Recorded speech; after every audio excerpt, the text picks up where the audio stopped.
go through our ABCs. A, acknowledge God daily. B, believers, connect with them. And C, community. I thought today, as we're talking about C, our community, it would be appropriate to come to the playground at Arden Elementary.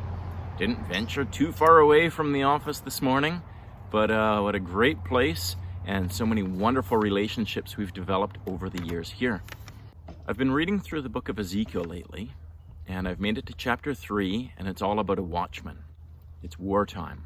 There's a watchman posted on the city walls, always alert, always aware of what's going on and the danger, and at the first sign, they sound the alarm. That's the watchman's job.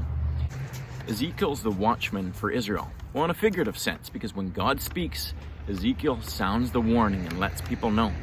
There's lots of different analogies the Bible uses. Fishers of men, ambassadors, shine your light. And here, in talking about a watchman, the specific idea here is that of responsibility. The watchman is responsible to sound the alarm.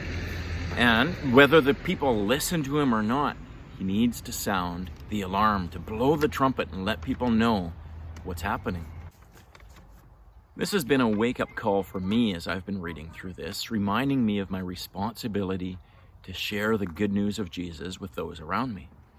And of course, I can't control whether they listen or how they respond, but I can share. So what does it sound like? What does the watchman do? He blows the trumpet. I don't know how to blow the trumpet. Of course, 1 Corinthians chapter 13 tells us it's not a clanging gong or a clashing cymbal. It's not just noise and racket to people that is unintelligible and they don't understand. Rather, the watchman sounds like love. That's what Jesus is all about, extending his grace and his love. In fact, in Ezekiel 33:11, it says, "As surely as I live, declares the sovereign Lord, I take no pleasure in the death of the wicked, but rather that they turn from their ways and live."